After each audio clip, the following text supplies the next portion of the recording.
ሰላም ውድ የቻናላችን ተከታታዮች እንኳን ወደ ፍኖት ዩቲዩብ ቻናል በደህና መጣችሁ እያልን እንደሚታወቀው ፍኖት ዩቲዩብ ቻናል አማርኛ፣ ኦሮሞኛ፣ ትግርኛ እንዲሁም ሌሎች የሀገርኛ ቋንቋዎች እንደሚያስተምር ይታወቃል።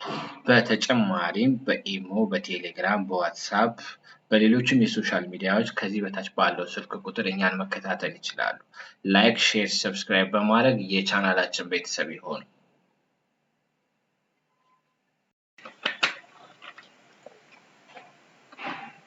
እንግዲህ ወደ ዛሬው ትምህርታችን ስንሄድ የአማርኛ አጻጻፍ ወደ እንግሊዘኛ አጻጻፍ ነው። ስለዚህ የአማርኛ ሆሄያት በአጠቃላይ 26 ናቸው። ስለዚህ እያንዳንዱን ስቴፕ ባይ ስቴፕ እናያቸዋለን ማለት ነው። እሺ ወደ ዛሬው ትምህርታችን ስንሄድ የመጀመሪያው ክፍል 1 ከሀ ነው የሚጀምር። የአማርኛ መዝገበ ቃላት ያው ከሀ እንደሚጀምር ታውቃላችሁ። ስለዚህ ሀ እቺ እንደምናያት እቺ ሀ ናት። ስለዚህ ሀ ወደ እንግሊዘኛ እንዴት ትጻፋለች ነው። ሀ ወደ እንግሊዘኛ ስትጻፍ ኤች ኤ እንደዚህ ማለት ነው። ኤች እና ኤ እንደዚህ ኤች ኤ ሆና ከመጣች ሀ ናት ማለት ነው። ወይም ኤች ኢ ሆና ከመጣች ሀ ናት። ይሄ ኖርማል ነው፣ ችግር የለም። እሺ ሁ ደግሞ ሀ ኤች ኢ የመጀመሪያዋ ሀ ኤች ኢ ሆና ከመጣች ሀ ናት ማለት ነው። እንደዚህ ማለት ነው።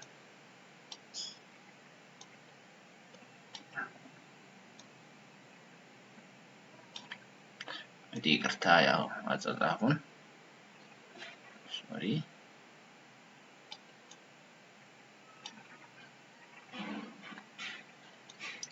እንዲሁም ከመጣች ሀ ናት ማለት ነው።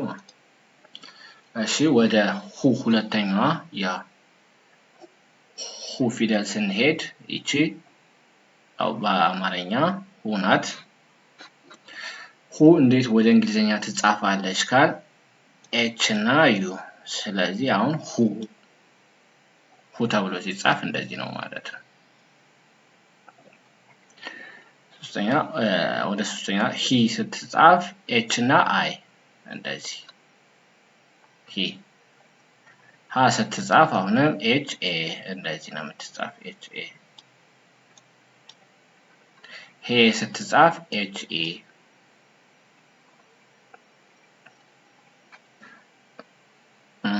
ህ ስትጻፍ ይች ብቻዋን ኤች ብቻ እንደዚህ ሆና ከመጣች ህ ናት ማለት ነው። ሆ ስትጻፍ ኤች ኦ ኤች እና ኦ ሆና ከመጣች ሆ ነው ማለት ነው። አሁን እዚህ ጋር ለምሳሌ ሆሄ ብለን እንጻፍ ብንል እንዴት ነው ሆሄ የምንጽፍ? ለምሳሌ ሆሄ እንዴት ነው የምንጽፍ ካል በአማርኛ ያ ይችንና ይችናታ ሆሄ በአማርኛ። በእንግሊዘኛ ደግሞ ኤች ኦ ታደርጋለህ። ይችን ሁለቶችንም እነዚህ ኤች እና ኦ ከዛ ይች ሆሄ ሲጻፍ እንደዚህ ነው ማለት ነው። ለምሳሌ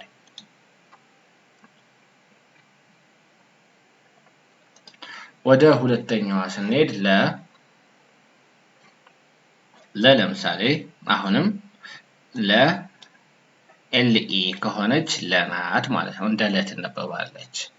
ሉ ደግሞ እንደ ኤል ዩ። የትኛውም ፊደል ላይ አሁን እዚህ ጋር የምነግራችሁ የትኛውም የሁለተኛ ፊደል ከሆነ አውት እንግዲህ ሌሎችንም ዋቸው እነዚህንም ዋቸው ከጎናቸው ዩ የምትባል ፊደል ዩ የምትባል ፊደል አለችባቸው። ስለዚህ ዩ ፊደል ከጎናቸው ካለች ማናት ማለት ነው? ሁለተኛ ፊደል ናቸው ማለት ነው እዚህ ጋር እንደምታዩቸው። ስለዚህ ሉ ማለት ኤል ዩ። ሊ አሁንም እዚህ ሶስተኛ ፊደል ላይ የትኛውም የሶስተኛ ፊደል አይ ካለችባት እነዚህ ማለት ነው። እች አይ ማለት እች ከኋላ ይችኛዋ እች እነዚህ ካለችበት ደግሞ ማናት ማለት ነው? የሶስተኛ ፊደል ናት ማለት ነው። ለምሳሌ ሊ ስትጻፍ እንዴት ነው ማለት ነው? ኤል አይ እንደዚህ ነው ማለት ነው። ላ ሲጻፍ ደግሞ ላይቺ ኤልኤ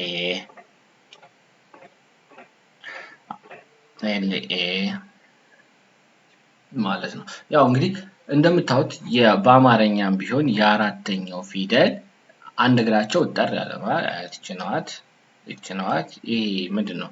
ግራ ነው ቀኝ? ግራቸው ግራ ነው የሚባለው። ይሄ ግራ እግራቸው የላቸውም። አያቸው አሁን ይቺ አጭር ናት አያቸው። ወይም ቀኝ እግራቸው እንበለው፣ ቀኝ እግራቸው ረጅም ናቸው ከግራ እግራቸው ይልቅ ያቸው። ስለዚህ እዚህ አራተኛ ፊደል ናቸው በአማርኛ። በእንግሊዝኛ ደግሞ ኤ የምትባል ፊደል ይች ፊደል ካለችባቸው አራተኛ ፊደል ናቸው ማለት ነው እነዚህ። ስለዚህ ላ ስትጻፍ ኤል ኤ ማለት ነው እዚህ ጋር።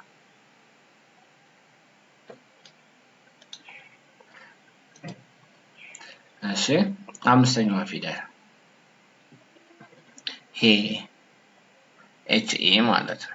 ከአንደኛው ፊደል ጋር ተመሳሳይ ነው፣ ግን አሁን ኮምፒውተር ጋር ምናምን ሲጻፍ ኖርማል ኮምፒውተር ወይም ቴሌግራም ሌላ ዋትሳፕ ላይ ስትጽፉ ኤች አይ ኢ ታደርጋላችሁ። እዚች ጋር መሀል ጋር ኤች አይ ኢ፣ እዚች ጋር አይን ትጨምራላችሁ፣ እዚህ ጋርም አይን።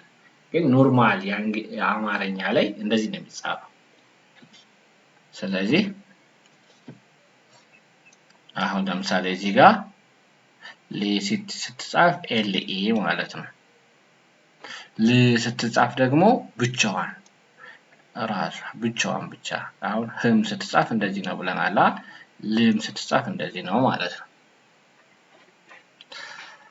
ሎ ስትጻፍ ደግሞ ኦ የሚባል ፊደል የትኛውም የእንግሊዝኛ ፊደል ሎ ወይም ማለት ኦ የሚባል ፊደል ይጨመርበታል ሰባተኛው ፊደል ላይ።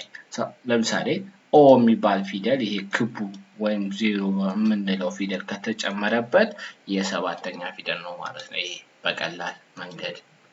ስለዚህ አሁን እዚህ ጋር በቀላል ሎ፣ ይሄ ሎ ነው። ይሄው ሎ ሲጻፍ እንደዚህ ነው። አሁን ለምሳሌ እናንተ ሃሎ ብላችሁ ጻፉ ትባሉ ሀ እችኛዋን ሀ ትጠቀማላችሁ። ከዛ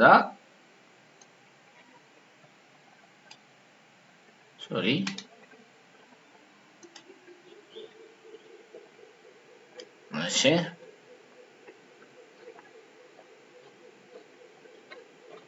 ወደ ሁለተኛው ስንሄድ ወደ ሶስተኛው መ ፊደል ኤምኢ ነው። አያችሁት? የኢ የምትባል ፊደል ካለችበት የመጀመሪያው ፊደል ነው። እዚህ ጋርም ኢ ናት። ስለዚህ የመጀመሪያው ፊደል ነው ማለት ነው። መ ስትጻፍ እንደዚህ ነው። ሙ ሲጻፍ ደግሞ ኤምዩ ነው። እንደምታዩት ዩ፣ ይሄው ዩ አለበት ኤምዩ። ሚ ስትጻፍ ኤምአይ፣ ይሄው እዚህ ጋር አይ ሙሉ ሁሎችም ላይ ያለች፣ እዚህ ጋርም ዩ የምትባለች ፊደል አለች ማለት ነው። ስለዚህ ኤምዩ ኤምአይ ነው። ማ ስትጻፍ የአራተኛዋ ፊደል ስትጻፍ ኤምኤ፣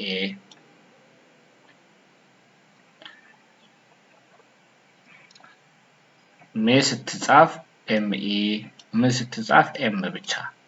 እቺ ስትጻፍ አሁን ለምሳሌ እንደዚህ ናት፣ እቺ ብቻ። ሞ ኤምኦ፣ ኦ ፊደል ያለበት የሰባተኛ ፊደል ነው እንዳልኳችሁ። በቃ አሁን እዚህ ጋር ኤምኦ ከተባለ ሞ። አሁን እዚህ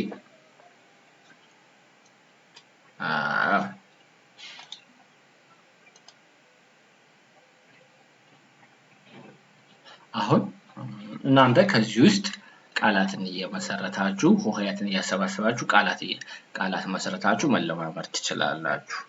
እንዲሁም በውስጥም ማናገር ትችላላችሁ። ከታች ባለው ስልክ ቁጥር በዚህ ስልክ ማለት ነው። እሺ ሰ ሲጻፍ ኤስኢ፣ ይሄ ሰ የመጀመሪያው ኢ የሚባል ፊደል ካለበት፣ ሱ ይሄው ሱ ይሄ በአማርኛ ሱ ነው፣ ሰሱ ነው። ኤስዩ፣ ሲ ኤስአይ፣ ሳ ኤስ ኤ ሴ ኤስ ኤ ስ ያትች ብቻዋን ሲንግሏ ሶ ኤስ ኦ እንደዚህ ነው። ስለዚህ ኦ ያለበት የሰባተኛው ፊደል ነው ማለት ነው። ሶ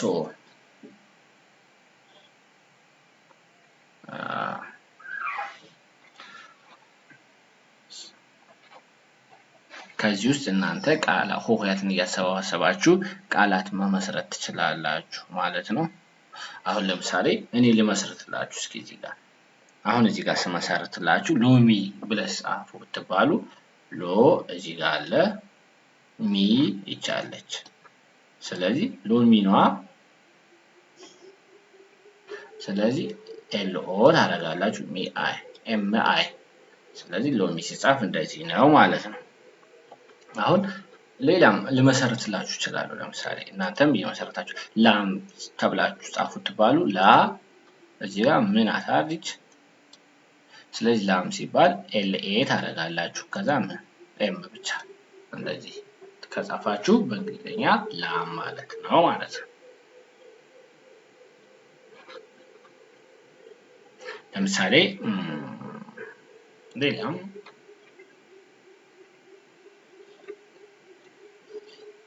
እሺ